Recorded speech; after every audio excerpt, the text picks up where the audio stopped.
Ladies and gentlemen, boys and girls, and lovers of drones everywhere, welcome to Thursday Night Live. I'm Ken Heron, and this is ZoeFPV. How you doing, Zoe? What's up, everybody? Hey. That was a loaded question. It is. A very, very wild week. I'm sure we'll get into that here. Speaking of loaded, Jeff Sills is coming up with the news, and he's drinking. So it's going to be an interesting news report. He's got a lot of news to share. We're going to talk with Zoe about all of her latest adventures and Castle Crash coming up, where it's going to be. I just say, would you not also be drinking if Remote ID was coming up in a couple days? Oh, I know. And you had to do the news. I know. And you know what? Your dramatic zoom. You ready with that? We've got Remote ID. No! It's going to be all right. It's going to be all right. Is it going to be all right? I don't know, Zoe. Is it going to be all right? Oh, no. She's no. I don't know. Is it going to be all right? I don't know. Is it going to be all right? I don't know. You've affixed remote ID modules on all of your quads, of course. Or you make one that you put on all your quads, and then you just, Oh, do you have one, really? Around. Do you have one? Do you have? Yes, this is my Remote ID module. Uh-huh.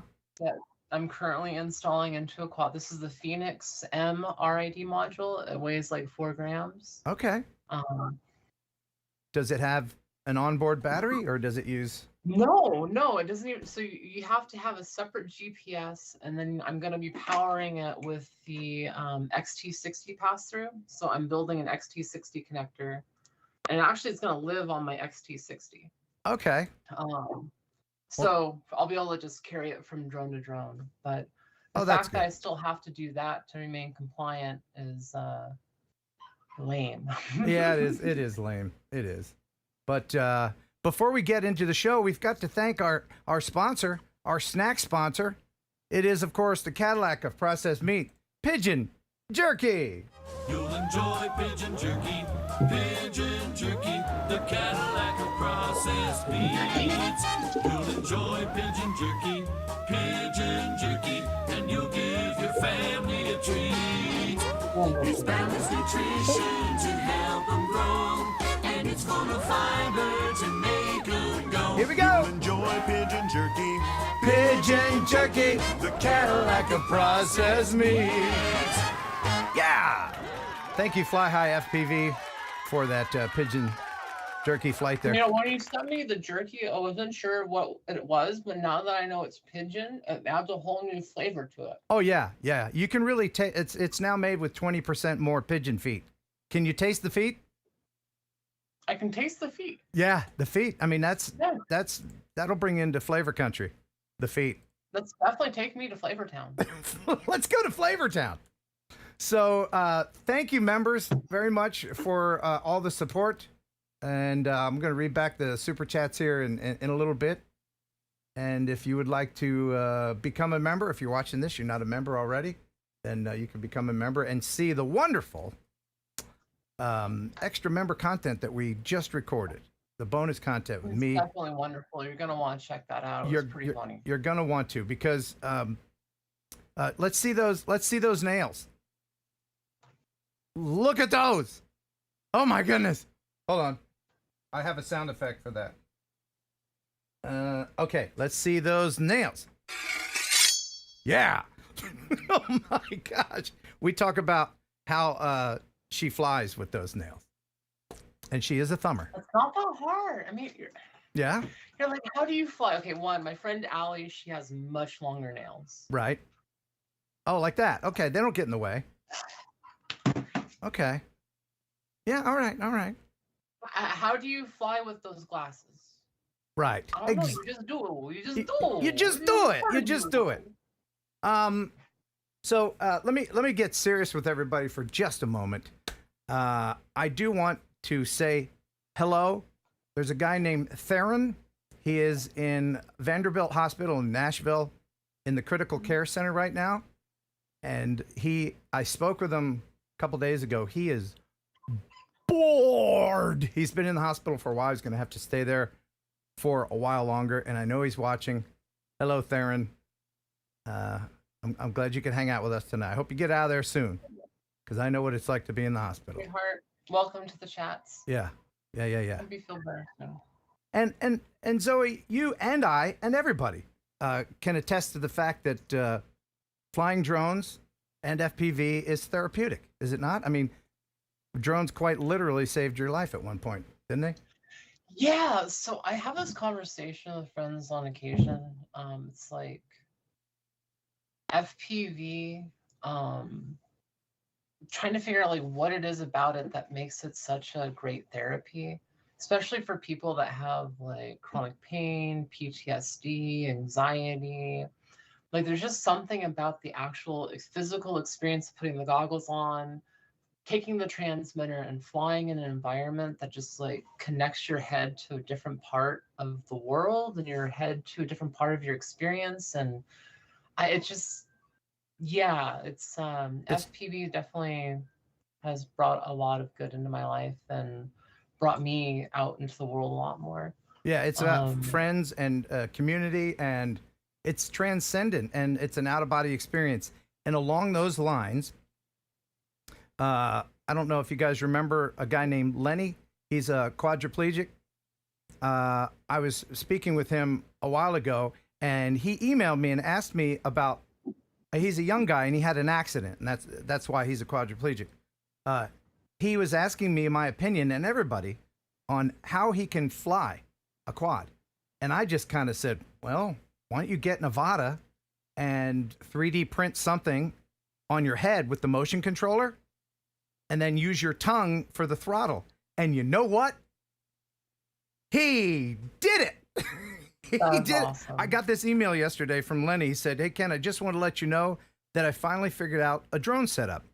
I took your advice with the Avata and designed a mount to hold it onto my head along with a bite switch so that I can modulate the throttle. Thanks for your help and inspiration. This is from Lenny. And he sent me. That's awesome. That's awesome. So awesome. Yeah. Wait till you see how he's flying. Check this out. This is the video that he sent me. This is Lenny flying. That's. Look at that. Isn't that amazing. fantastic? See, this is why I was really excited by DJI FPV setups when they first started coming out, because I knew they'd start enabling all new realms of flight possibilities for people that don't have traditional control of the machine. Yeah. That is amazing. It's so fucking cool. I kind of want to try it. I don't know if I could do it. I probably could if I. Let's I know watch it. one of my old friends, Mark Kornblaw, of Aerial Sports League, he at one point in time had set up with a optical flow sensor a quad to be able to just use tilt motion of your head. So as you move around and turn, it actually controls just based off of your head movements. Much like that, although I will say that setup looks way better than what they had back then. Yeah, and it's so simplistic. You know, I mean, anybody can probably go to Thingiverse and print that out if you have mobility issues, if you're a quadriplegic, if you can't use your hands or whatever and you still want to fly. I'm going to play that one more time because it's just so cool to watch. Look at that. That is so cool. I think he's biting down for the throttle. I think that's what he's doing. It's just great. That's really inspiring. Yeah, I remember getting that email a couple of days ago. It just made my whole day. So fantastic. That's really, really cool. No, that's really, really cool. Yeah, I mean that's the kind of thing that joy that's gotta feel that flying can do. So I know Jeff is standing by with the news. Let's see, I've got a lot of really interesting videos. We're going to talk about 3D. We're going to talk about Castle Crash. I know Fly High FPV is in the chat right now, and I think I saw Jim Beauchart.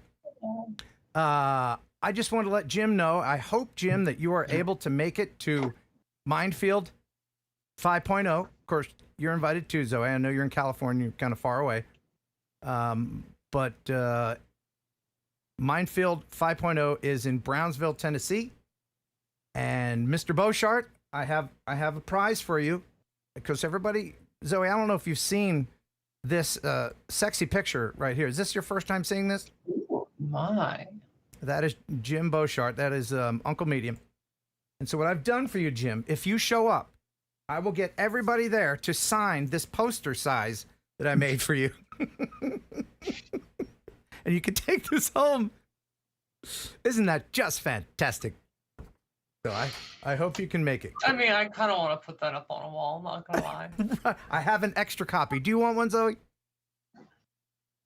It's faced with the reality of having that on. Right. I mean, now. it does make I you. don't know. It does give you some weird feelings inside, doesn't it? I know it does for me. What's going on? What's going on over there, Zoe? She lives on a farm. And, right? Is that, you're living on a farm?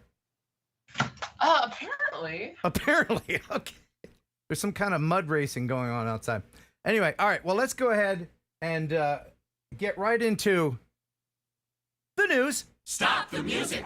It's time for news. Heading over into the drone newsosphere with our buddy Jeff Sills. What's going on, pal? Well, the news is brought to you by Camera Butter, high quality ND filters, screen protectors, and FPV accessories. If you want a no compromise performance from your camera, get you some Camera Butter. CameraButter.com. CameraButter.com, as he says. All right. Yep, CameraButter.com. Mm-hmm. So apparently everybody in our community is already aware of this, but the FAA is reminding drone operators that its policy for exercising discretion in determining whether to take enforcement action for pilots who are not able to comply with the remote ID rule will end this week on March 16th. So basically, this FAA rule applies to drones that are required to be registered and have been registered with the agency, including those flown for recreation, business, public safety, etc., and drones that are foreign registered. Okay. So, yeah, you need to be prepared for March 16th. So I think wasn't the FSDO talking about actually having real drone patrols out, like not just me in my cop car, but actual FSDO looking for people. Yeah, I am not sure whether or not they're going to do that, but I mean, obviously, the simple fact is that if you get reported or if you get caught, you're going to pay for it. Nah, you're going to get a warning. Then you're going to do it again, get caught, then you'll get another warning. Zoe, how do you feel about this? Fine. Oh! All right. Just get one of these. Just get one of these, okay? Just get one of these, bend over backwards, insert your module, and be compliant. Yeah, or at least have one with you. And, you know, if anybody walks up, just say, oh, it just fell off. Bluetooth range is really short, okay? Bluetooth range is really, really short. Right. And putting this in tinfoil makes the range even shorter. Yeah, like a little Faraday cage. Yeah, exactly. Yeah. It's to protect the module it from does. outside interference. You have to protect it. Yes. You have to protect it. Make sure you conformal coat that thing and then wrap it in tinfoil to protect. Don't listen to me. Don't listen to me. All Make right. sure you're compliant. Make sure you're compliant. Right. Make sure that this module is safe in tinfoil. That's right. Yeah. All right. So since I don't want to be associated with this particular conversation, I'm going to move on to the next story.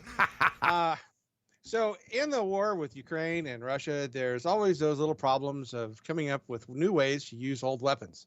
So the Russians have come up with a fantastic new way of taking old bombs that are not smart and making them smart. Massive explosions as the Russians were driving Ukrainian forces out of Avdiivka on the Eastern Front. The enemy used their aircraft a lot, attacking with cab bombs. Before they advance, they clean up the area ahead of them with cab bombs. CAB stands for Correctable Air Bomb, old unguided bombs retrofitted with wings that unfold and a precision guidance kit using Russia's version of GPS. The impact has been to give Russia additional firepower, particularly very heavy firepower, so it's a lot more explosive than an artillery shell or a rocket. So essentially, almost a kind of DIY style version of an American glide bomb kit. You can see the bombs in flight here, their wings already extended. The wing kits allow the Russians to release the bombs further away from the front lines and out of range of Ukraine's short-distance air defense systems. The bombs then glide dozens of miles to their targets. With devastating effects, the Ukrainians say, the Russians dropping large quantities of bombs weighing between 500 and 3,000 pounds, able to annihilate even hardened Ukrainian positions. Wow, that's actually pretty brilliant to put control surfaces on a dumb bomb. Are they guiding them in real time? They have it's a guidance package with GPS. They'll set the target system to where they want the bomb to hit. And then they drop the bomb and it will essentially fly itself to the target. So it's not being controlled by someone in real time. It's like an automated kind of, we want it to go here and it flies I itself. would imagine it can be both, but in most cases, I would imagine that they're using just the GPS coordinates. The United States has done similar things with their older bombs. We did the same thing back during the Iraq conflict, et cetera, where we take old bombs and essentially upscale them using technology. So right. All right. Next in the news, this is out of Sublette County. The sheriff's office responded to a call on 11 p.m. Thursday night about a special needs woman from Pinedale who had taken off. 10-4, 23-25 hours. Pinedale 28, I'll be 1023 to Stone and Granite. We'll be launching from there. 10-4, 23-54 hours. Wow. 1028, is that you that I'm over? Negative, we don't hear your drone at all. I'm over a human subject walking. I can't get in the area right now. 28, you still have a person? Affirmative, I'm still following. Okay, I'm not hearing your drone. I'm heading toward you now. Wow. Do we know what kind of drone this is? They don't specify the specific type of drone, just that it was a thermal equipped drone. They spotted the woman with the drone 3 miles from her home. And what was interesting is that if you go through the video very carefully, there were deer in the area that the thermal camera also picked up. So they picked up her out of all of the deer that happened to be in that same general vicinity. Yeah. So there was a lot of I guess other targets that potentially could have thrown them off. Right. But they were able to get to her and rescue her. She had essentially taken off the night and wandered off. So I'm wondering if it's an Inspire with thermal camera or if it's a bigger rig than that, because that's a really decent resolution. Yeah, the resolution was really good.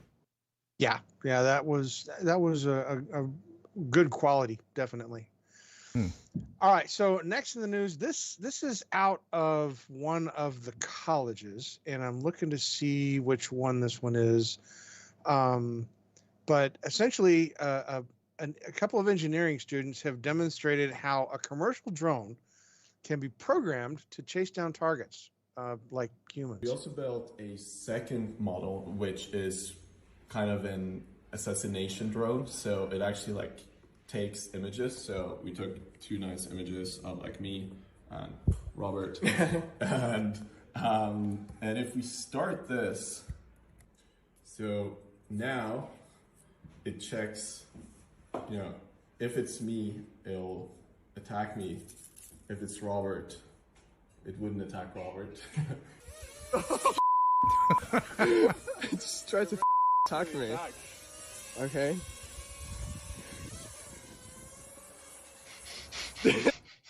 Engineering students yeah. are fun to hang out with. I recently spent the day at Missouri S&T University with a whole bunch of self-proclaimed engineering nerds, and they come up with some great ideas.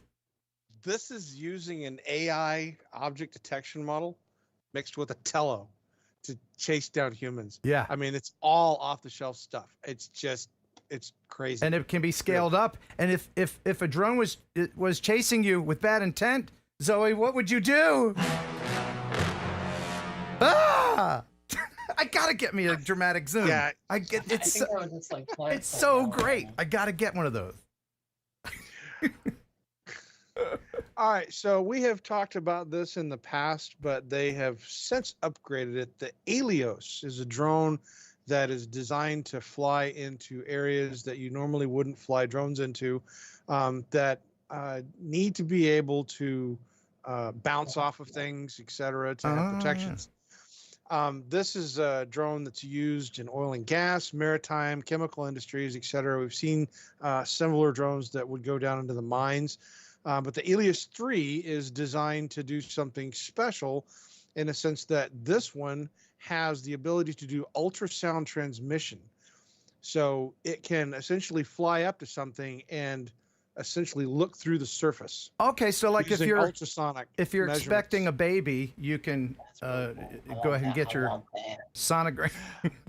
Well, it would primarily be used to check the thickness of like metals and stuff for visual right. inspections. Probably things.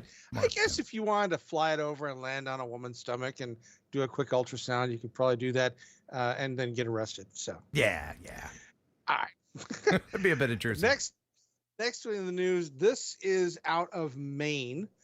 Apparently they had an ice jam that is in the area that they were expecting to break apart several months down the road. And instead it broke apart early. And this drone pilot just happened to be there to capture this. This is a 5-mile long ice jam that is moving through the area. And some of those pieces of ice are the size of houses. Doesn't ice jam sound like a rave that would happen in, like, Iceland or Greenland or something? Hey, welcome to the ice jam. That kind of thing. Did you go to the ice jam? I did. Ice Jam 2024, the Yeah. hottest event in all of the cool Iceland. All the cool people are going there. Yeah. Wait, where was this again? Oh, this is not nice. It was in Maine. It's in Maine. Yeah. That was cool, though. Great drone footage.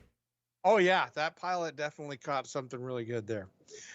All right. So next we get to go back into the military for a bit. The Ministry of Defense in the UK has released footage or photographs of the military laser they have generated, which is powerful enough to hit a 1-pound coin a kilometer away and blast drones out of the sky. Wow. The drone is called Dragonfire, and it is an exceptionally precise drone. And it is essentially part of a low-cost alternative to being able to take out missiles and drones. Wow. I don't think it could hit me. You don't think it could lock in? No, I don't think it could lock me. I don't think it could keep up with my flying. I'm kind of curious about that, but it only takes a split second, Yeah. Like they could, they could lightsaber it, like slice you in half. That's something I want to know. Yeah. I'm here for it. Contact me, guys. I want to test your system. That would be so fun to do some war games with ZoeFPV.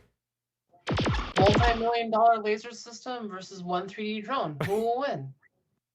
The drone. Go drone.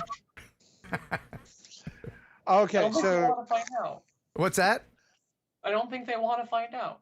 Yeah, we're gonna see some of your flying here in a little bit. It really is amazing. It's amazing.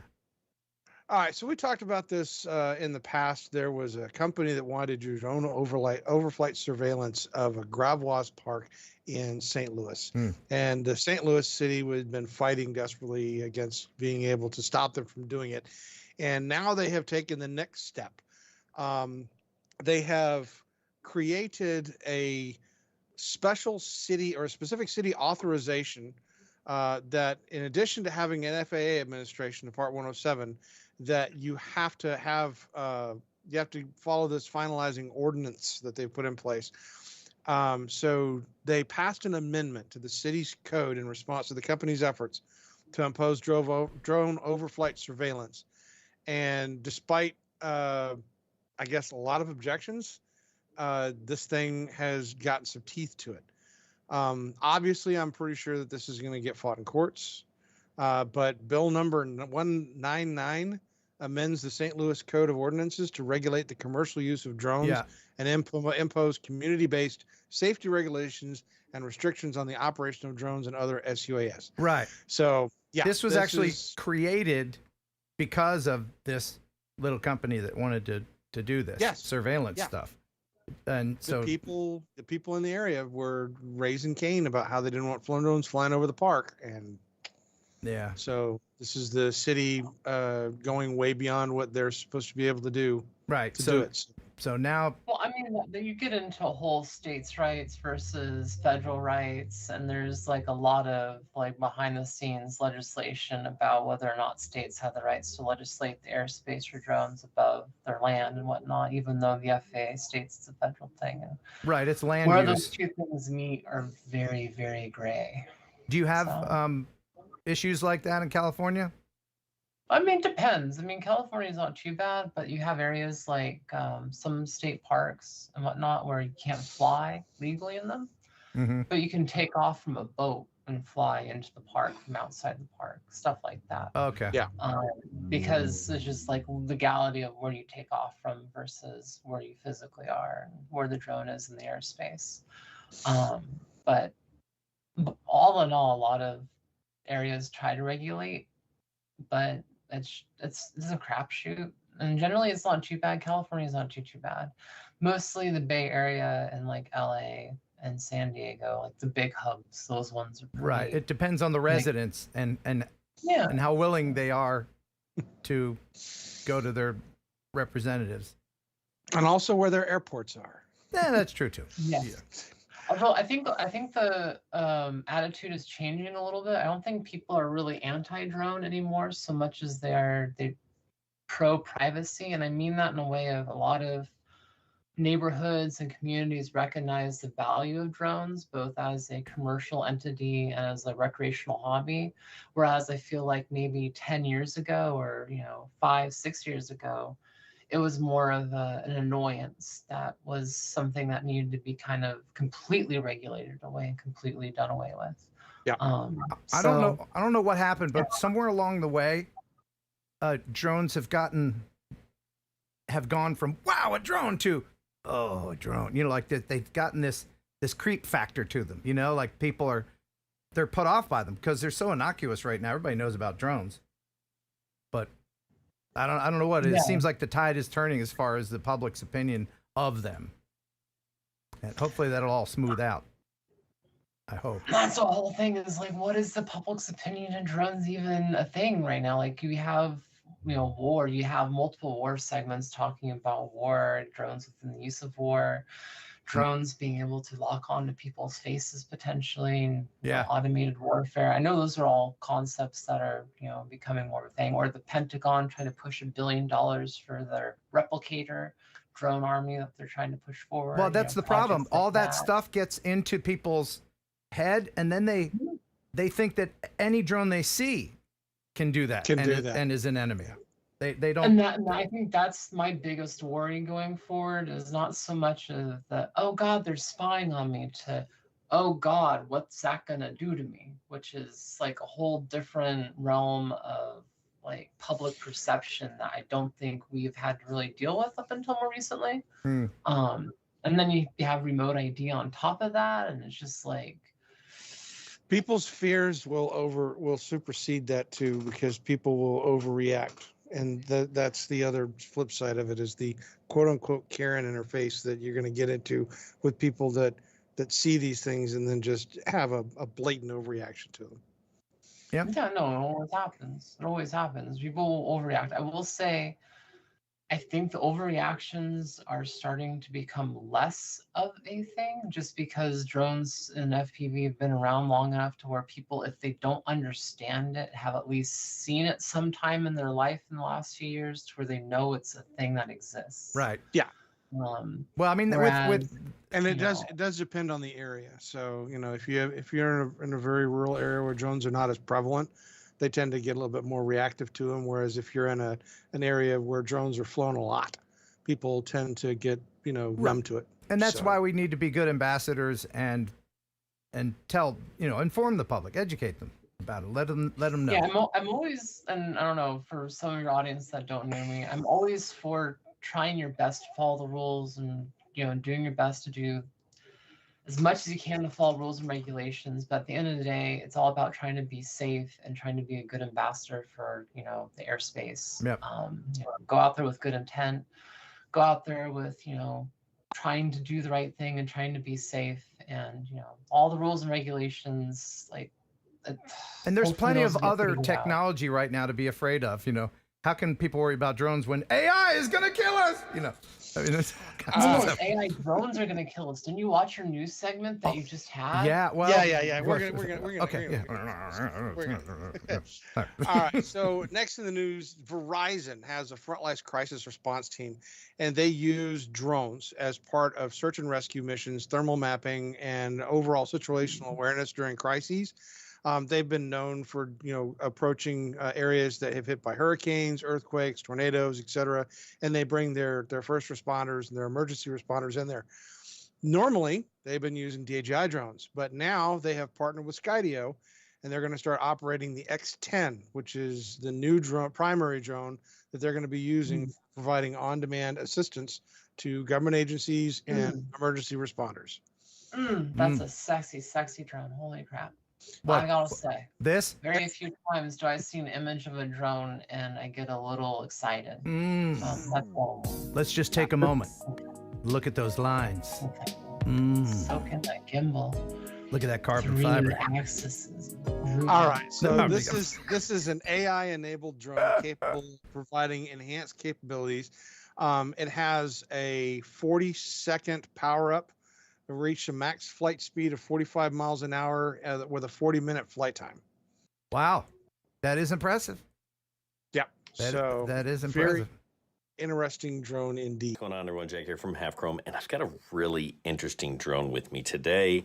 It's this is the Spectre Air, and everything that they've sent me makes me think it's the DJI Air 3. Oh my goodness, this is the same freaking drone. What the heck? What? That looks so similar. Yep. Spectre RC. Yeah, Spectre RC. The batteries? I mean, I don't... All right. I mean, do we have the same... We wouldn't, do we have the same gimbal glass here? Yeah, we do. Wow. Okay, all right, so what is this drone? I don't know. I've never heard of Cotigo. Is it a shell company for DJI just in case they get banned? I don't know. We'll find out. Thanks for watching. I would, Yeah.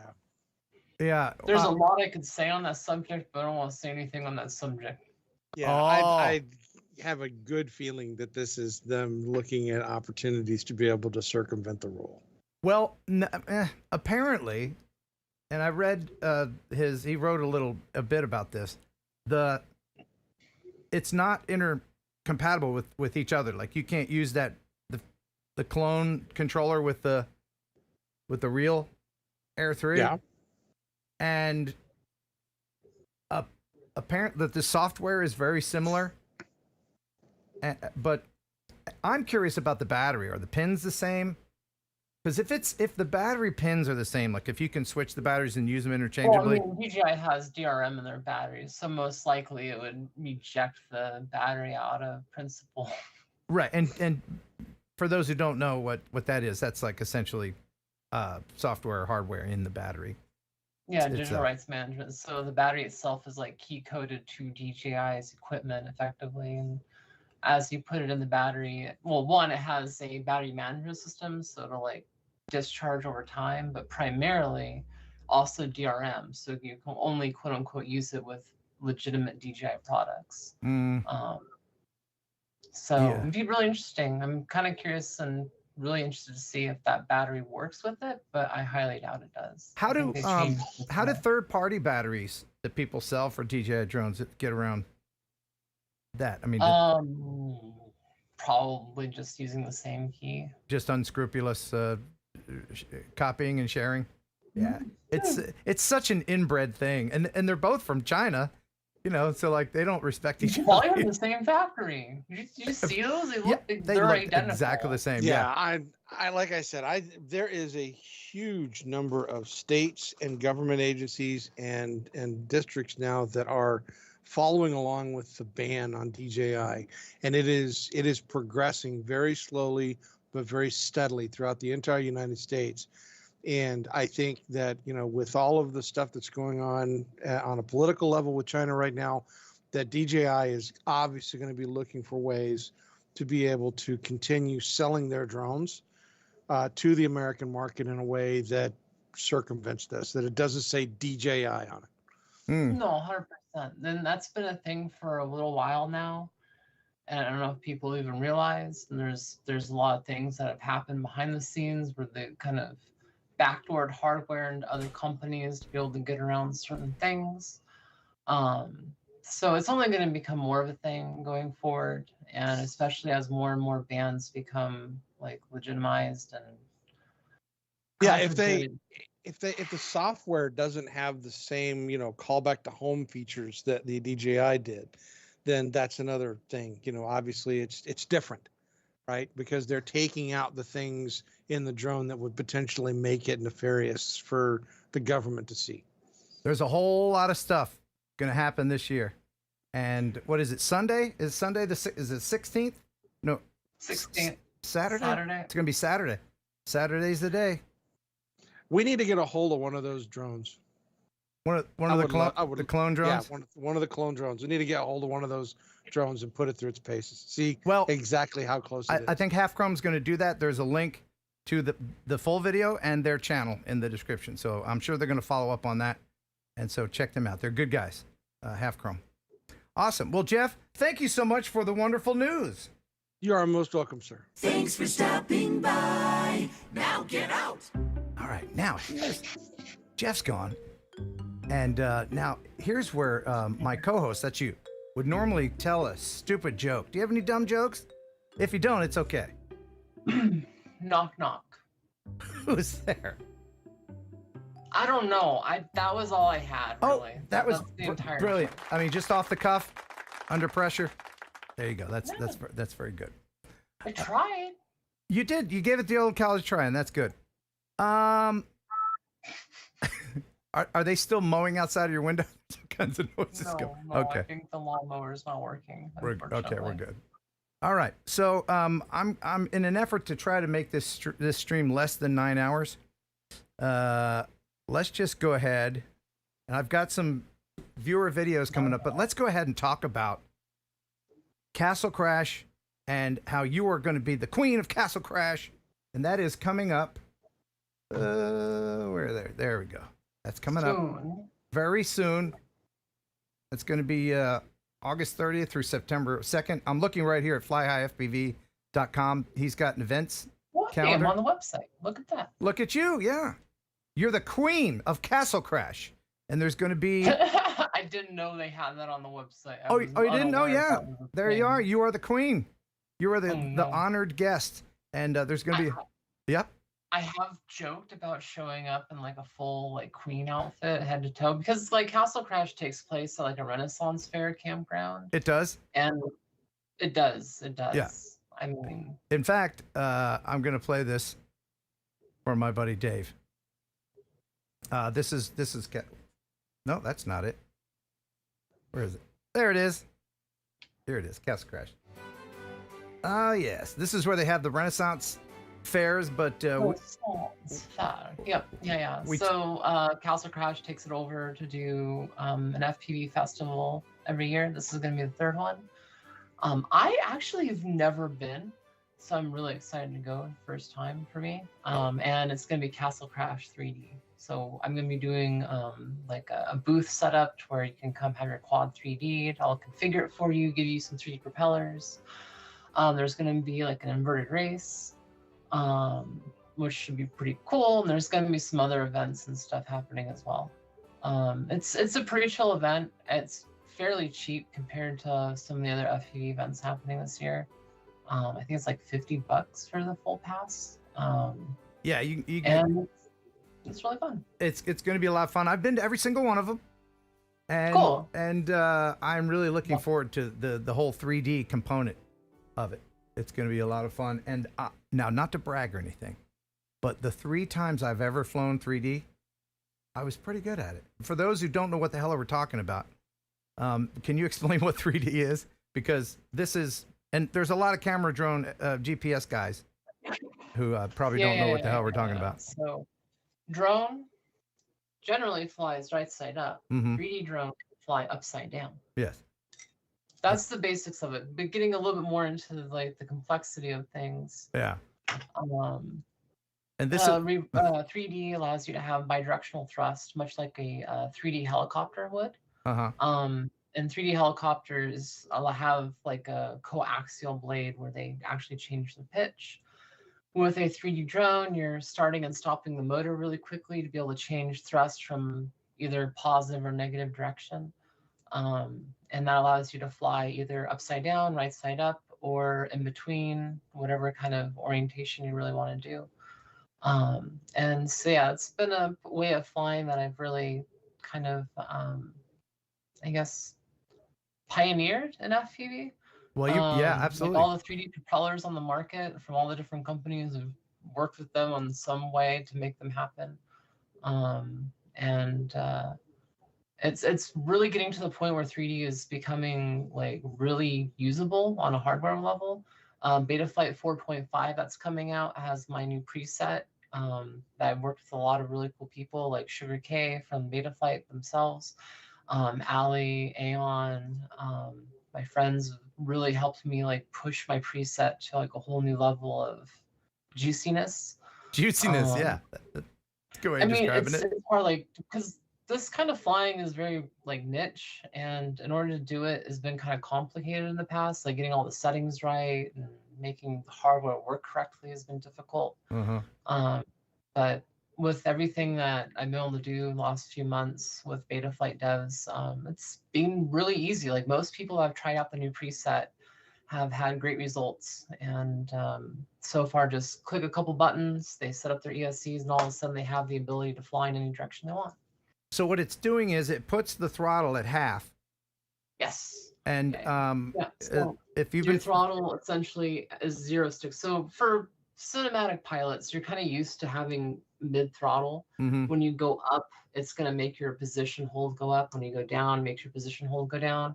On a 3D acrobatic quad, generally on regular acrobatic quads, your throttle starts at 0 and you have full range. On a 3D quad, throttle starts at mid stick at 0, positive, negative, positive, negative. So it actually changes the direction of the propeller based on where you are on your throttle.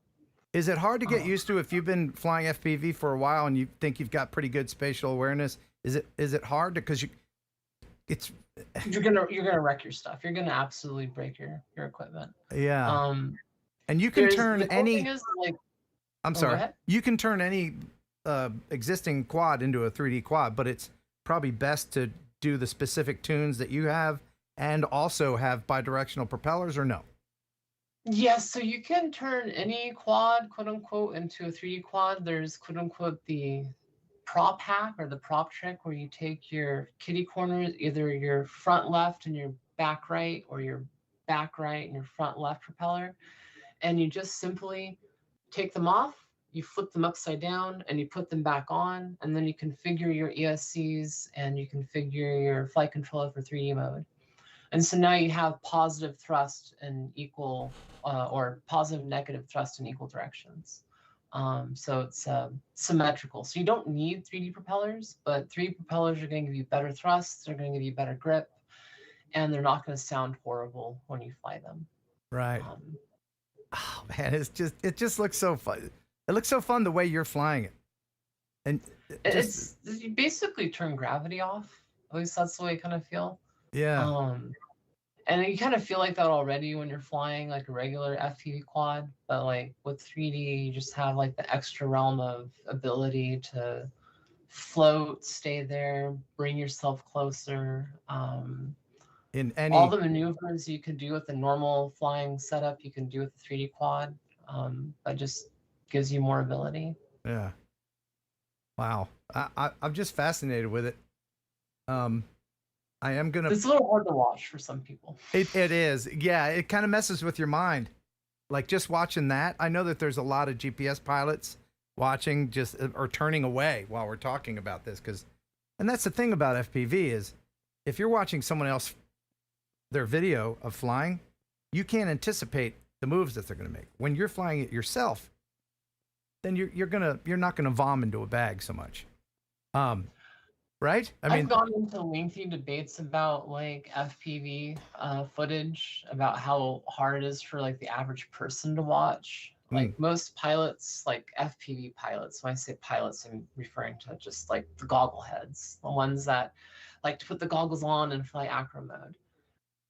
We like seeing these high maneuvers and we like the niche. We like seeing these cool, high dynamic videos. But like, I feel like for most people, it's kind of almost hard and difficult to watch snap rolls and to watch a lot of these maneuvers. Yeah. I don't do a lot of well, I can't trippy spin. I've been trying, you know, the Rubik's Cube and all these tricks. I'm more of a swoopy, and I think that's from my many years as a GPS pilot has influenced me in that. You know, I really just want to kind of swoop around, you know, but everybody develops their own style. And that's the thing is I feel like that's the footage style that a lot of people seem to look at and watch a lot more of. I mean, if you watch any of like, I feel like the biggest videos of FPV freestyle on YouTube right now or TikTok, it's not these giant dynamic freestyle videos generally. It's cinematic stuff. It's people doing these big sweepy motions and getting these really cool lines in these shots. Which that's another reason why I kind of segueing now into the freestyle contest that I'm hosting with Mach 1. That's why I'm also including like traditional DJI, Mavic, and, you know, AP pilots. Like freestyle isn't just about, you know, high dynamic flying. It can be anything realistically. And for the competition and contests we're hosting with Mach 1, and Mach 1's an all-female drone quote unquote racing team, although there's a freestyle portion to it. And the freestyle portion, I'm helping host a freestyle competition. We have some amazing judges and amazing people on board, Ken being one of the judges for this one. And I'm excited because I love freestyle. I love freestyle in all of its forms. And this contest, I'm hoping, will allow everyone to show me and show the world and show all the audiences that are watching their amazing judges what they have and their amazing skills. So it is niche. I mean, FPV itself is niche. Drones are niche, so it's a subset of a subset of a subset, right? It's like a 3D is like a subset of a subset of a subset of a subset. Right. Like you get into where I'm at to the weirdness that I like is a whole thing. It's like a drone turducken. Yeah. But let me ask you, if people are interested in doing this, if you already fly FPV or if you don't, but you're interested in possibly getting into that and maybe going directly to 3D, are there any simulators out there that the physics are really good for 3D practice that you would suggest? Yeah. So Liftoff has been my longest go-to for 3D simulators. My biggest one right now that me and my friends use is Uncrashed.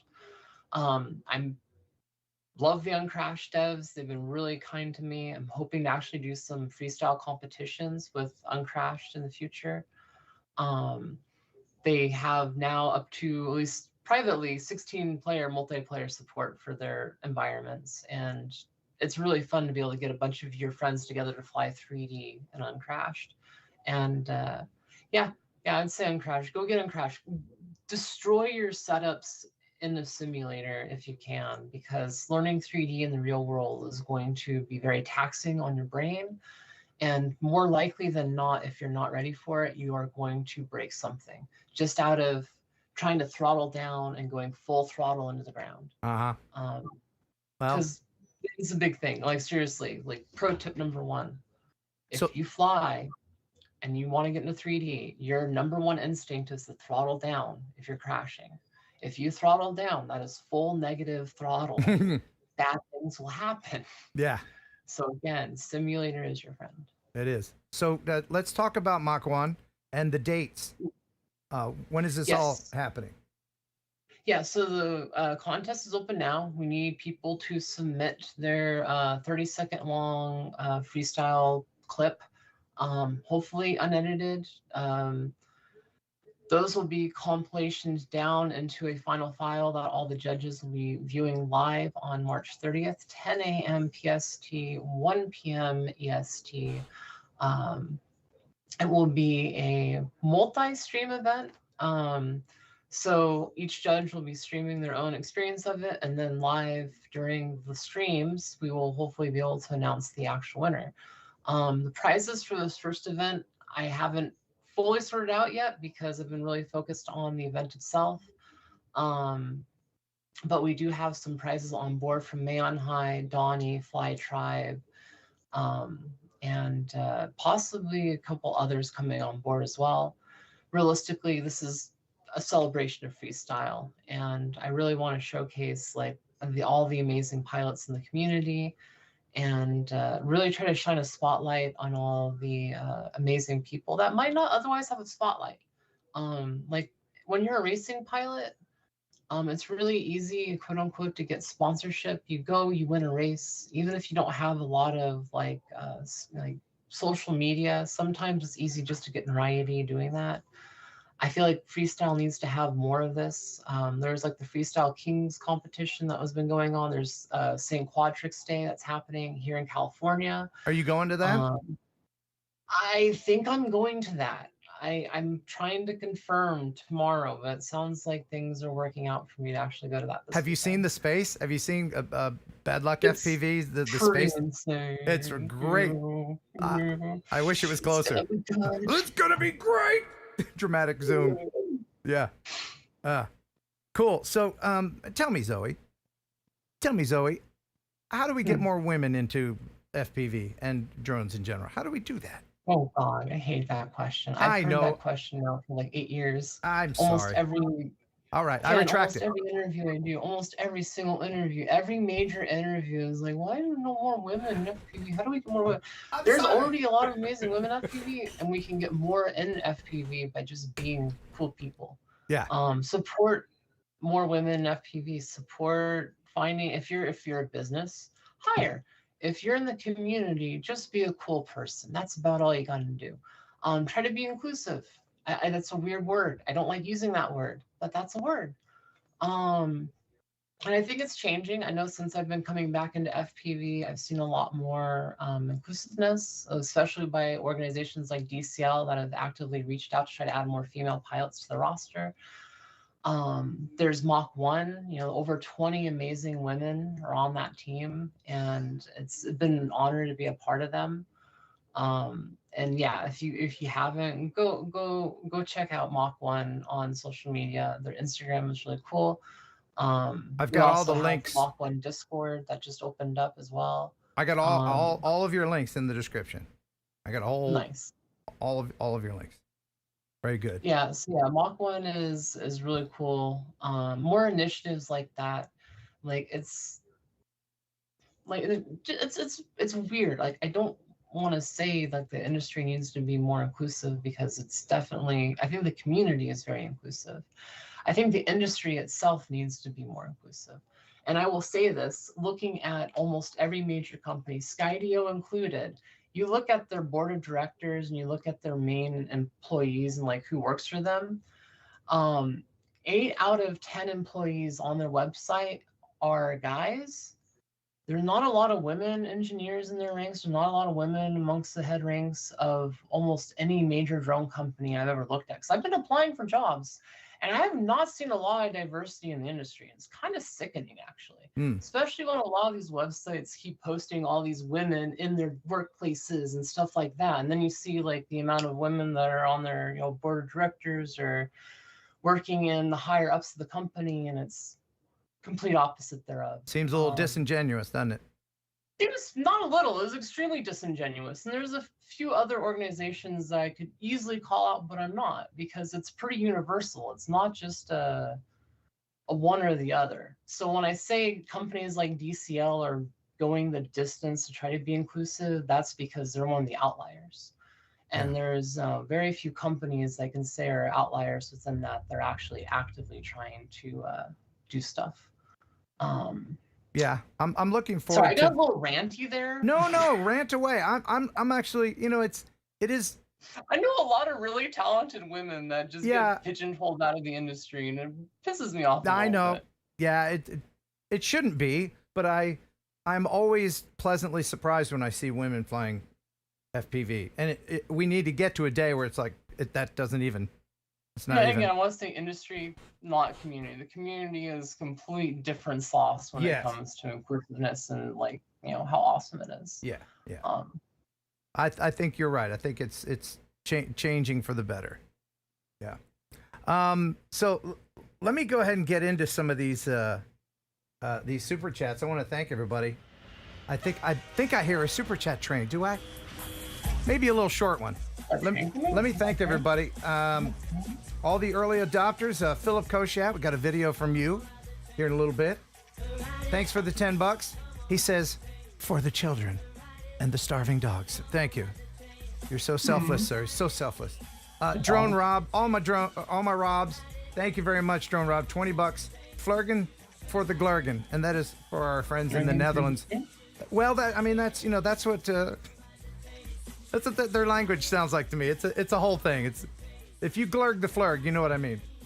Yes, I know. My last name's Stumpa. Glurg that flurg. Yes. Thank you, Route and Weather, for being a member of the Pigeon Jerky Gang for 34 months. We got a couple new members tonight, and we got somebody who gifted. We got a gift. Thank you very much, St. Kenny, for gifting a membership. You can do that as well if you like. Just click the 3 dots over there, and then you can see our wonderful video that we recorded. There's so many things that you will learn about this person in that membership video. Leonard Oglesby, LWM Modeling, thank you so much. And Dynadrone with a $5. Thank you very much, Dynadrone. Here I am, good to be here, he says. Arco Drone Solutions out there in Colorado. Hey, Art, good to see you, buddy. $10 from him. Gas money to go see Lloyd. Yes, let's keep Lloyd in our thoughts. I don't know if I'm allowed to say what's going on, but he's going through some rough stuff right now, so keep him on your mind, because he needs those positive vibes. And Media Mike, $5. Hi, Ken and Zoe. I passed my Part 107 knowledge test last Saturday thanks to Jason and crew at remotepilot101.com. They made all the difference. And remember, use Heron 18 to get 30% off. We'll talk a little bit more about that later. Thank you, Media Mike. Rob Muller, one of my other Robs, with €6. Thank you very much. He says, here's my bi-weekly one of the Robs donation. We love you, Zoe. Good to see you back on TNL. You are FPV royalty. Did you know that, Zoe? I've heard. And although royalty doesn't pay my bills. Right. Yeah. And Lead Catcher has been a member for 1 month of Pigeon Jerky Gang. Thank you very much. Yeah, I'm not going to read that. but thank you so much. All right. You can keep those. Yeah, she just read it. You can keep those coming in. And thank you for supporting the channel and the Patreon. I do have a Discord that I'll pop into after this for a few minutes. The regulars are always in there. And I appreciate that. If one of the moderators could put a Discord link up there, I'd appreciate it. So let me go ahead and get into some videos. And you can send a video here, kenheronupload@gmail.com. Let me know what your music is, because, YouTube will get upset if it's, copyrighted music. So you use Epidemic Sound, free trial links. In the description, you get free 30 days of copyright-free music, sound effects, thousands upon thousands of titles. Everything else is crap. That's not their slogan, but that's my slogan for them. So, what GPS drones do you have, Zoe? Do you have any? Yes. I have. Okay, show and tell time. What do you got? I have a potato. No. I love my potato. I love my potato. Okay, hold on. You do? I do. You have a. I don't want to hear my this thing so much. This is such a great drone. Yeah? Tell me about it. Okay, first and foremost, I love flying acro. This is the only drone that I get shit on because I do not fly an acro, even though it can fly an acro. Oh, you haven't tried the DJI Wacro? No, I've tried it. I've flown it, but I don't fly an acro because I like the fact that no matter what dumb thing I do, if I keep this in the normal flight mode, it will come home to me. Oh. I can fly this onto the other side of a mountain and it will fly home to me. Yeah. It always comes home. And I love that. Aw. So, yeah, no, I love my potato. Like, I love my DJI products. I do like to fly upside down too, but potatoes are fun. Okay. So you use that sometimes for fun? Yeah, so, okay, one, it's also, a lot of people will crap on the footage off of that thing. If you just take the footage straight off of the potato, it doesn't look great, but GyroFlow has the ability to take the footage now and actually like stabilize it in post. And if you GyroFlow the footage off of potato, it looks really, really good. Yeah. Like, really, really good. It does, and it's kind of like the 03. I mean, it's almost exactly the same kind of. Yeah, no, people say it's the 03 camera before the 03 was the 03. Right. Like, they look like the exact same lens and everything. Right, but if you're going to use GyroFlow, make sure you have the onboard stabilization off on the potato or the potato, depending on where you're from. Right. I just send her. Yeah. By the way, if you have any questions for the queen of FPV while she's here, go ahead and put that in the chat. Are you watching the chat, Zoe? I'm trying to a little bit, yeah. Okay, so if you see a question for yourself, go ahead and speak up. But right now, speaking of little GPS drones, I love my Mini 4 Pro, and I was flying it a couple weeks ago, and I let a kid fly it because he's like, "Oh, John." He was probably 10 years old. I was like, "Yeah, you want to fly it?" And, you know, what could happen? Well, what could happen is that kid could fly it into the side of a stadium. See, that's why you have to give a kid like the Hisenji Stargazer. Yeah. You got to carry one of these around. Like, this thing is really, really cool. It has the automatic altitude control, so it flies much like a traditional DJI drone. Right. But it doesn't have GPS, so it flies much more like a regular FPV setup. So you can learn with that. I've given these to people that can't fly. I've never flown without instruction. 10 out of 10, they will fly this thing. And what is that called again? This is the Hisenji Sunray, but they also have the Stargazer. Hisenji makes like an all-in-one like kit and product that comes with its own thing. Okay. It's hard to recommend because you can't use the transmitter and goggles with something else. But like, as far as ease of use and ease of flying, it's really hard to beat this thing. Like, really. Very good. Well, I probably should have had one for this kid because I had to get my drone repaired, and I want to thank Mark Dalton from my buddy Mark Dalton. He's actually a clock maker. He works on clocks, but he's one of these fix-it guys, and he was able to fix my drone. And I have a link to his hour-long video of him fixing my Mini 4. But here's a little bit of that for you. Folks, look who's back on the bench. This is YouTuber Ken Heron's Mini 4 Pro. He was at the boat show recently. I believe it was in Kentucky. Being the good ambassador that he is to the hobby, he let a little tyke fly the drone. And I guess he should have zigged when he should have zagged. And of course, this is what happened. So he texted me right away and said, "Can you do something about this?" I said, "Yeah, I should be able to replace an arm on this. This is what it needs. We need to replace an arm here, and for that, the whole thing has to come apart. These Mini 4s, Mini 3s too, are not as easy to repair as the Mini 2, the little mini versions were." So this is, of course, a condensed version, the full version if you're interested. And he explains everything that he's doing. There's a link in the description. But I appreciate you, Mark. Thank you so much for fixing my little baby up. Aww. I use that guy all the time. And look, there it is. All fixed. All right, let's fire this up and see if it works. Take off. Yeah. Thank you. A little golf clap for you, sir. Golf. There you go.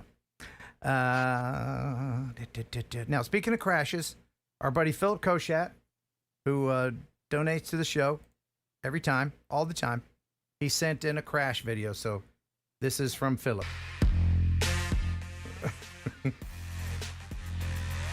This is a great FPV location. I think he's flying the Avata. This is the Avata, I think. No! At this moment, he knew. He fucked up. Yeah, it's the Avata. Oh, no. Down goes the Avata. Did you see the Avata 2 stuff? The leaked stuff pop out? I didn't. Tell me about it. Oh, yes. The Goggle 3 and Avata 2 leak. Yeah. Mhm. It is very sexy looking. Yeah. The 04 unit? They didn't say anything about the 04 unit. I think the 04 is a myth. Is it? I haven't seen anything leak through like the grapevine on the 04. Just the fact that no one's seen anything on the 04.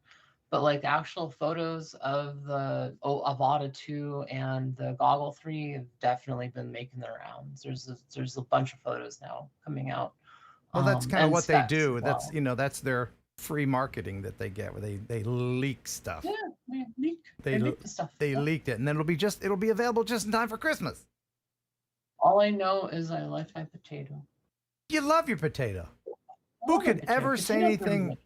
bad about the DJI POS? I would never dare say anything bad. I would never disparage that drone made of glass. Hey. Yeah. Did you fly it in full manual mode? Yeah, I did. Yeah. Okay, so this is the thing. Everyone that's made fun of me for not flying that in manual mode has flown it in manual mode and has probably crashed it at least once. Yep. You're right. You're right. I bet there's a lot less crashes in non-manual Fly mode. like a Cadillac. Yeah. No, not an F1 car. you're not wrong. You're not wrong. Okay, so let me get to another video. This is from our buddy in Bulgaria. His name is Petco. He was on the show a while back. His name is Petco, and he didn't know that we have a pet store named Petco here in the United States until I told him, and now he has embraced it. He says, "Hey Ken, check out this video.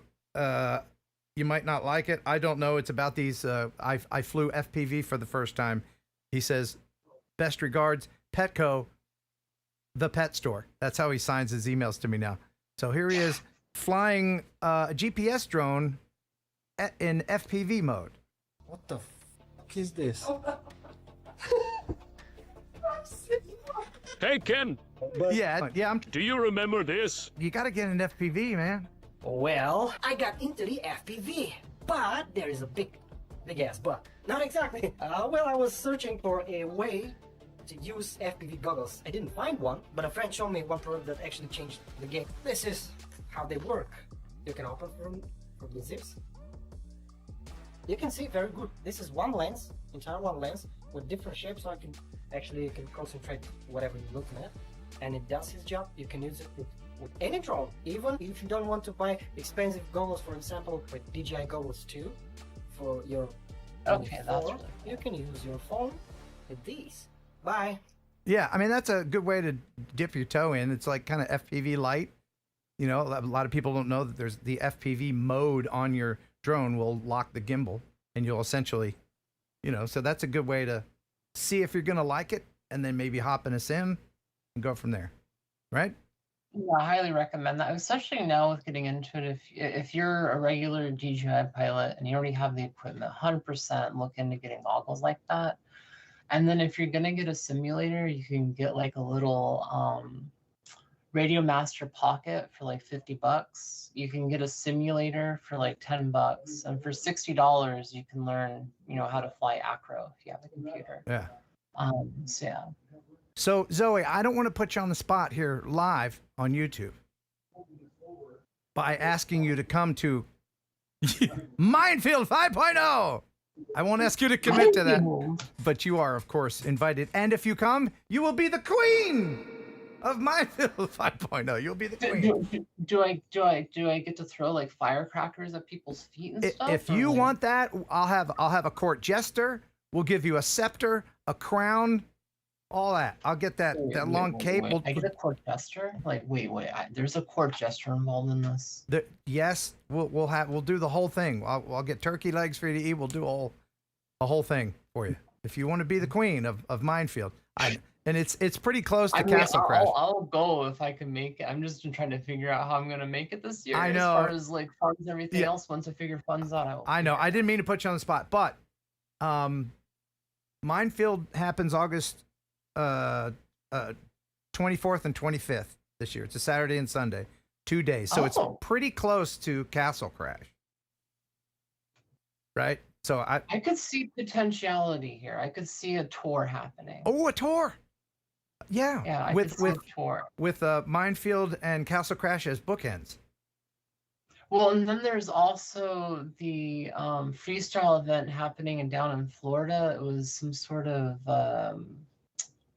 I forget the name of it. Danish Stallion. Help me, Danish. Leave the name in the chat. Let me see here. Let me check on the event potentially happening around the same time as well. Here are all the events that are on flyhighfpv.com's website here. Let me see. I don't see. Let's see. Yeah, go check out Fly High's website. It's really cool. It really is cool.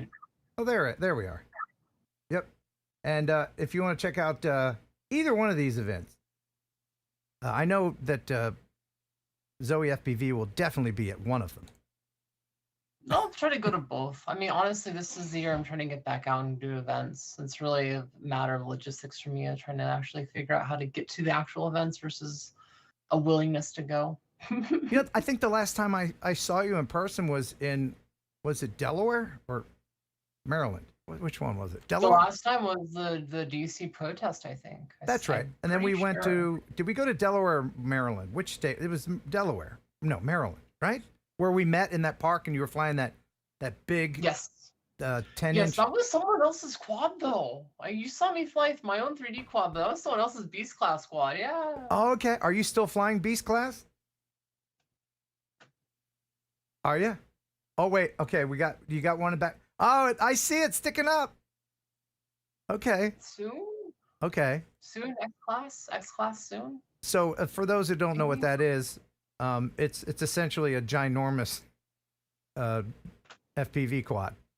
And can you fly Beast Class 3D?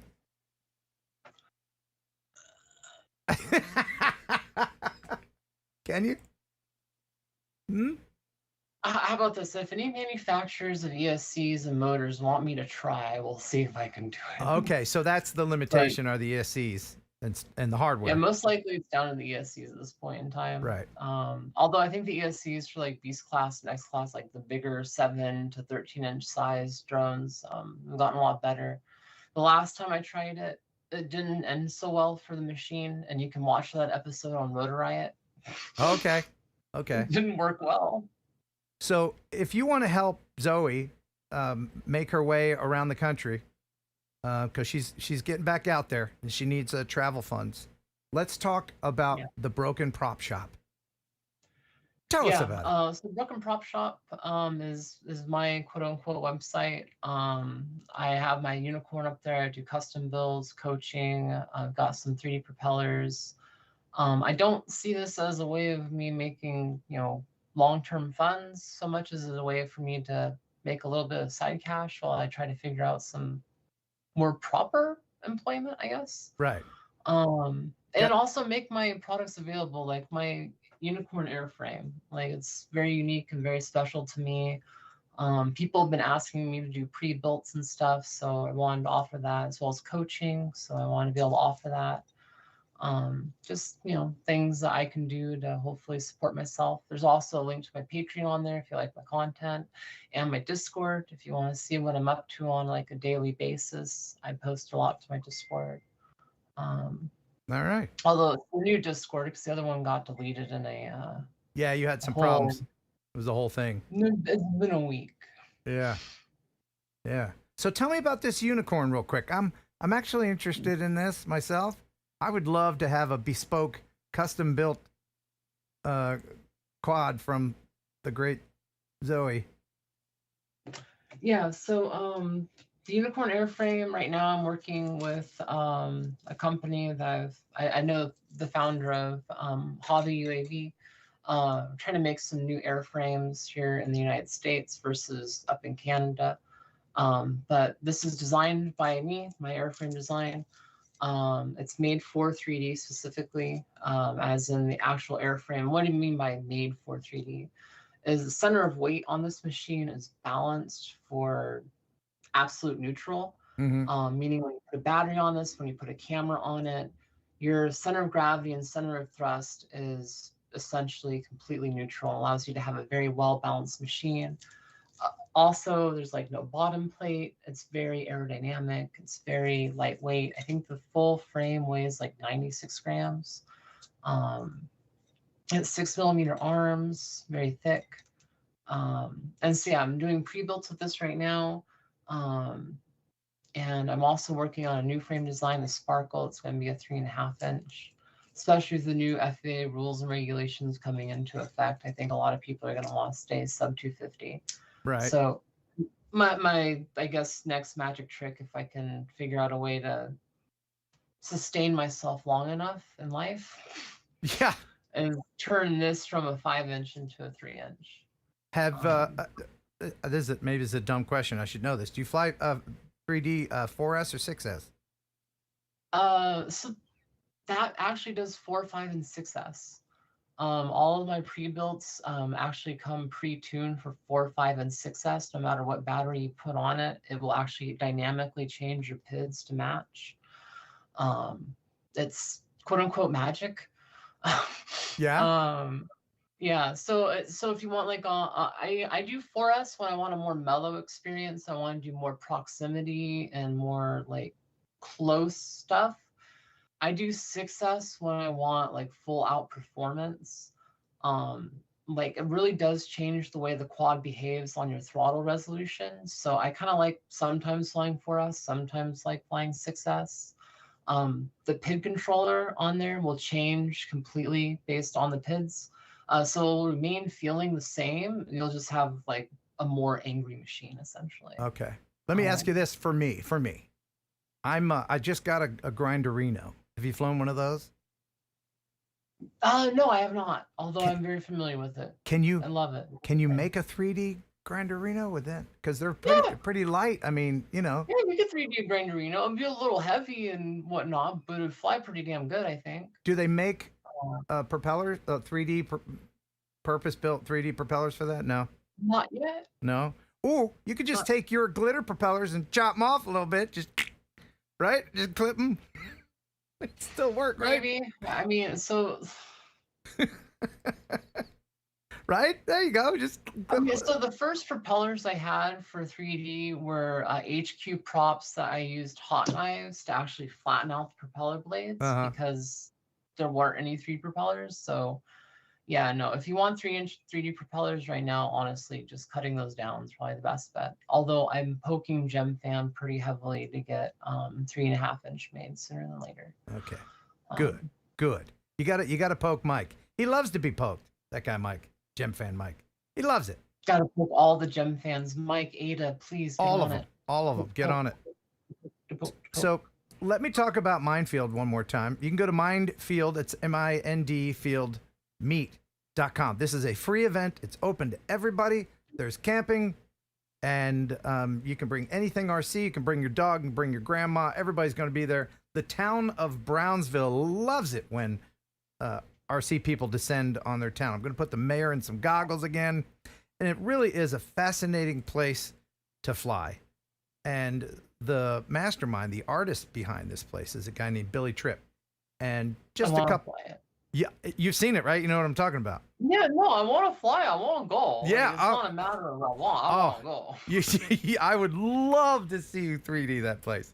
Hey, Fly Tribe, send me to Mindfield. There you go. Hopefully, Fly Tribe will be there. Mick, this is an open invitation to you and your lovely wife to come. Bring that cool van you got. So, Billy Tripp has been working on this since the 80s, and he didn't purpose-built it just for FPV people, although it looks like it. But there was a documentary put together by a film student recently that was really great, and I've got an excerpt from it, and I'll be screening this at night because it'll be Saturday night into Sunday. We'll show this movie on the side of the bank. The bank is white, so we'll have this movie going. And here's just a little bit. This is The Steel Garden. This is about Mindfield and its creator. There was an accident on 40, had to divert. Came around the square and I saw one water tower, then I saw a fire tower and another fire tower, and I thought, what is this? So I had to slow down and check it out, and that's how I found it. I have to put my feet on these brackets where the steps would normally go, you see? So that's why it takes a half hour to climb up. That and the fact that I'm 54 years old. After discovering the Mindfield, Ken Heron forged a relationship with Billy through filming him with his drones. Every year, he hosts a meetup for drone enthusiasts, the biggest tourist event at the Mindfield. Leg action.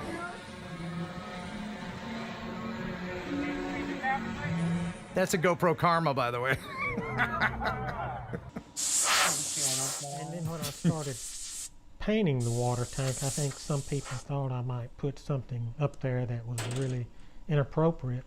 I got word of mouth that a petition was being circulated around town trying to get me to stop, you know. It didn't make me mad or anything like that. I wasn't like going to take action and this is horrible.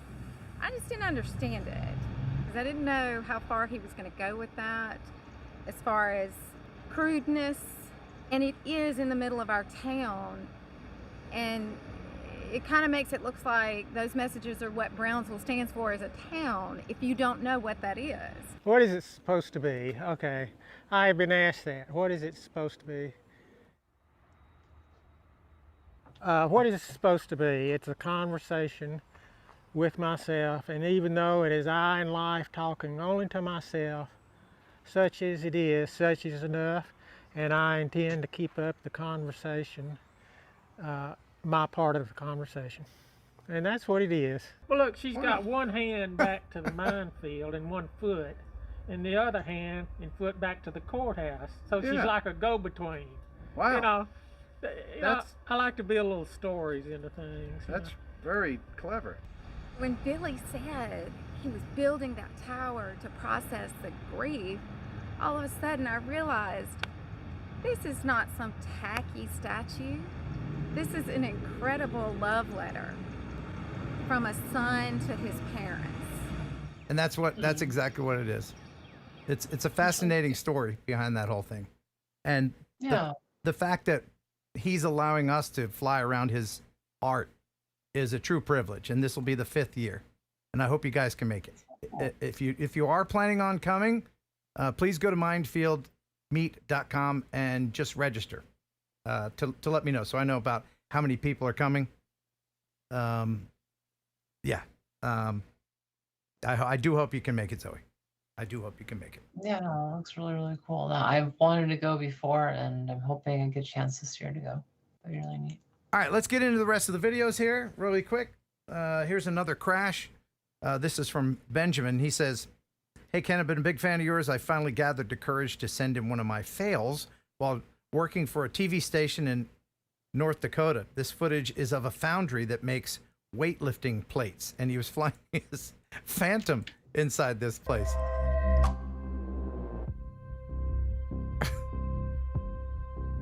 He said the heat coming off of the foundry stuff messed up his flying characteristics. Yeah, I can't imagine like how much weird air is in there just because of all that. So he did crash.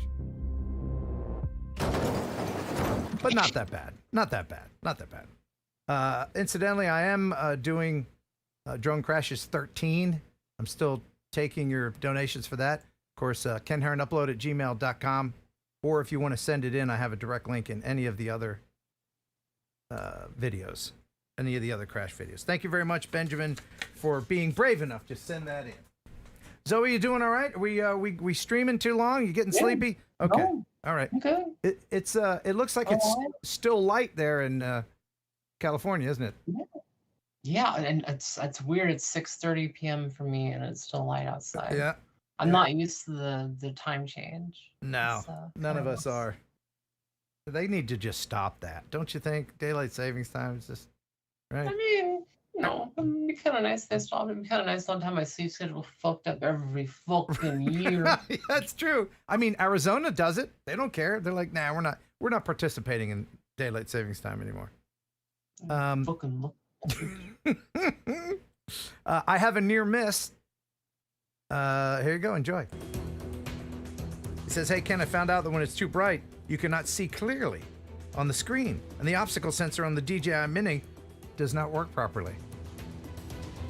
Oh, this is me. Oh, that was close. Oh, God. Oh, that was that last one, though. Last one, though. Yeah, you weren't expecting the second one. Attila Pergel, thank you very much for sending that in.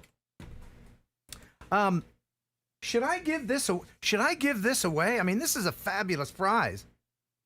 I have two of them. I want to give one to Mr. Beauchart himself. Tell me about how does this make you feel, Zoe? I don't know. Is this? Here, I let me. don't know. I feel so conflicted looking at that image. Oh yeah.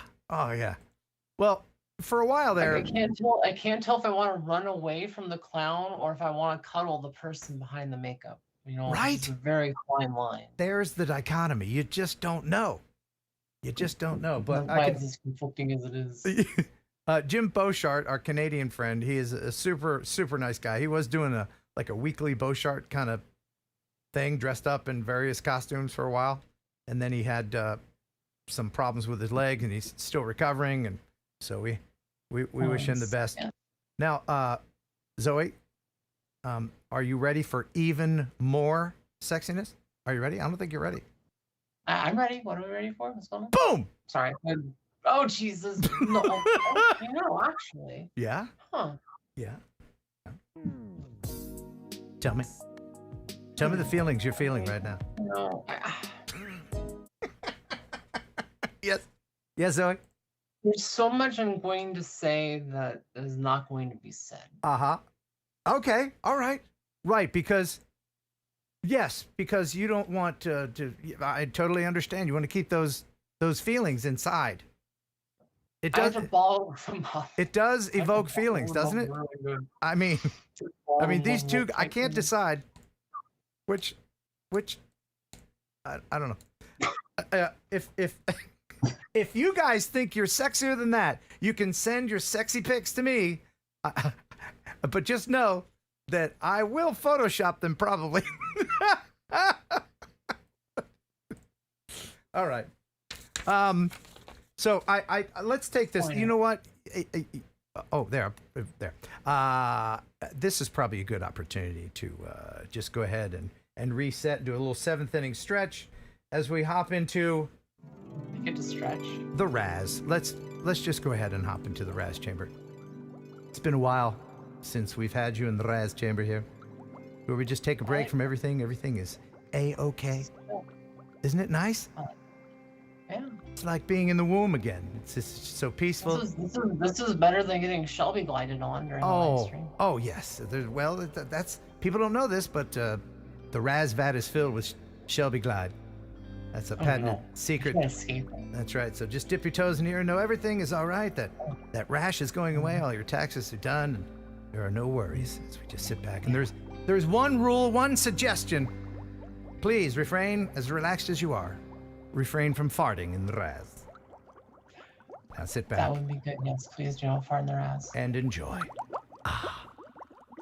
You farted, didn't you? I heard that.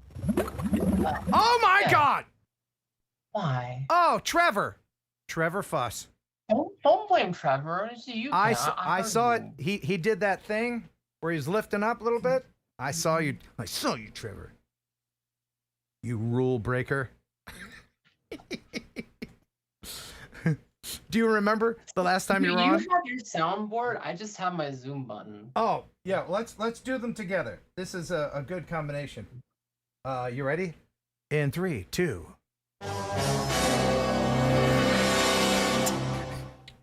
Do you remember that squirrel meme where the squirrel did that? Yeah, like that. Let's do it one more time. 3, 2. That's so awesome. Golf clap. All right. I gotta get me a dramatic zoom. That's the best. To everyone watching, I'm so sorry for our childishness, and hopefully you enjoyed it. You know, I'm so jealous. I'm so jealous of your dramatic zoom. Again, I thank Allie for that. If I didn't see her have a dramatic zoom button, I don't think it would have ever added a dramatic zoom button. Just everyone needs a zoom. Everybody needs that. If you're in a meeting and you're trying to make a point, like fourth quarterly reports are down, I really need you all to start stepping up right now. Because if you don't start stepping up, you're going to be out of a job soon. Yes. See how much more emphasis the Zoom puts on you when you're trying to make a statement? Absolutely. Absolutely. Yes. What is making that zoom, by the way? How are you doing that? So it's OBS. I'm using a Move Elements thing with my launch pad. Oh, okay. This, so you're thing. So I sliding. push a button, it sends a command, it zooms in. It did a thing. And then I have a different camera tracking thing. So I have a cameraman. Thankfully, it hasn't zoomed in my boobs yet. But It did zoom into your tattoo on your arm just moments ago during the Raz. I think. Little tokidoki. What is that? It's a unicorn wearing FPV goggles. Is it really? Mm-hmm. Yeah. So you have, how many other drone tattoos do you have? Just that one. That is so cool. 5917 is my main frequency. That is awesome. I have a drone tattoo as well. I got one of these. I got a Phantom somewhere. Is that a? Hold on. I can't see. I forget which arm it's on. Okay, my other tattoo is for motorcycles. Where is it? Where's it? No, that's nice. Where's it? Where's my Phantom? You're just looking tatted up, Ken. God damn. Where's my? Oh, that's right. It's right above Thug Life. Right here. I got Thug. Yeah, I got Thug Life right there. All right. So, what else am I missing? Oh yes. I have to tell everybody about RemotePilot101.com. RemotePilot101.com. How long have you had your Part 107 there, Zoe? Since the beginning? I took my test for 107 back in 2017, right before X Class did the circle track races. Okay. Yeah, I think it's currently out. I need to get it renewed. Well, here's the great thing, is that if you already have your 107, you can take your refresh course. And it doesn't matter how long it's been expired or whatever. They don't care. So you can just. Oh yeah, no, I've heard. Yeah, it's the whole thing. It's so loosey goosey now. But the initial test, if you want to get your initial test, you do need the knowledge that you can get from our buddy Jason Shepard, the 2-watch wearing tan god. His, as they say, his smile is visible for 3 statute miles, and his video course has lessons that really hammer that. Are you good with sectional charts, Zoe?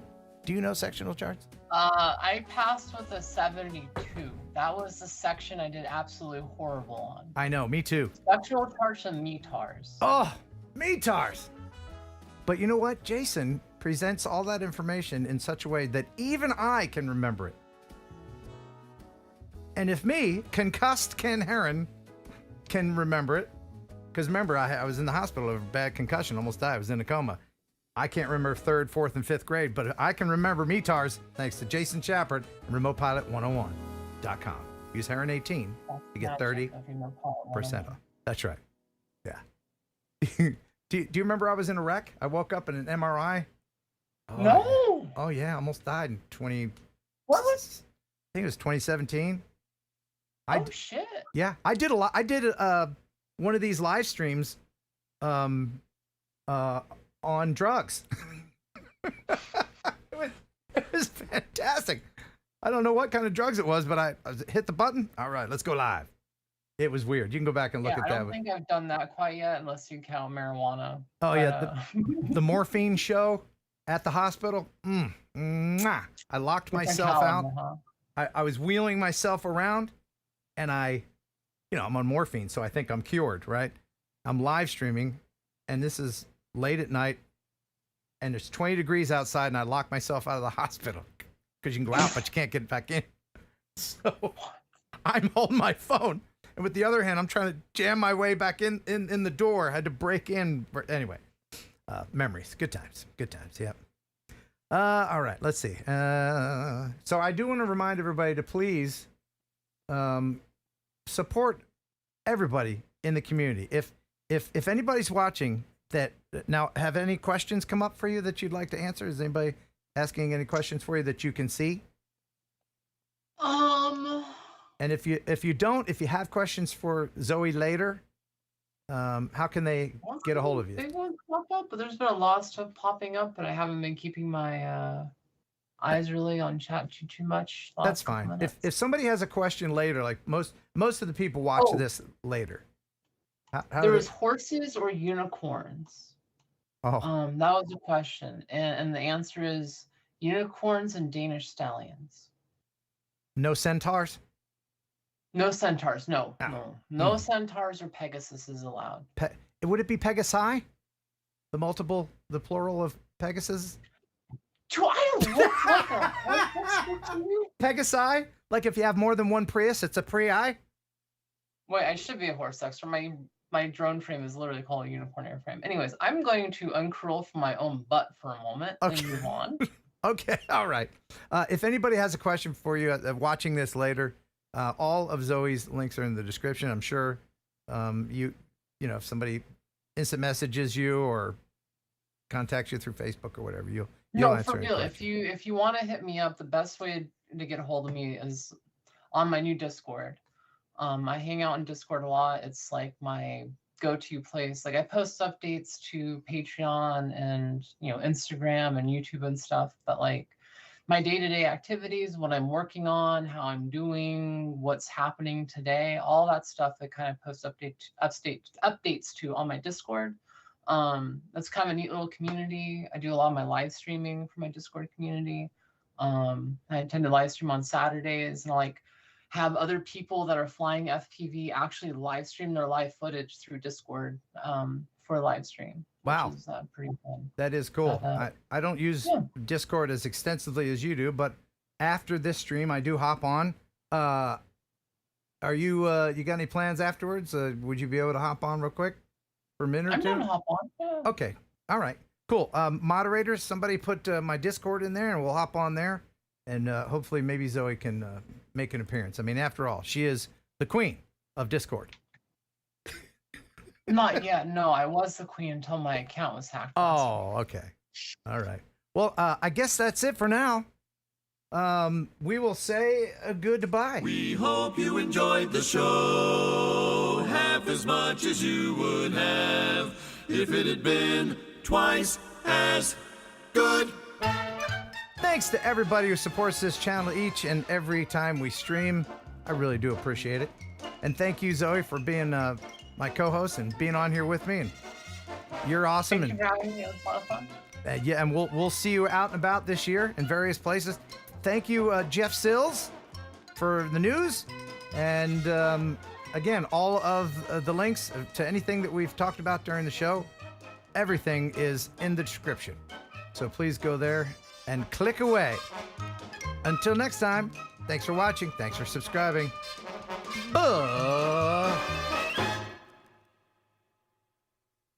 She's trying to say and bye. Oh, bye. There you go. That was your line.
The killer like a processed meat. Enjoy pigeon jerky, and you'll give your family a treat. It's balanced nutrition to help them grow, and it's full of fiber to make them grow. You'll enjoy pigeon jerky, like a processed meat. Yeah. That was so funny. You'll enjoy Thursday Night Live with Ken Heron and Kelly, Jeff and Bo Shark too. There'll be fun and quizzes and Kelly's misses. The bird is the word in the news. It's the #1 live stream, it's got pizzazz. There's only one rule, don't fart in the rats. If you think it's funny, super chat some money, 'cause TNL is here for you. Yeah!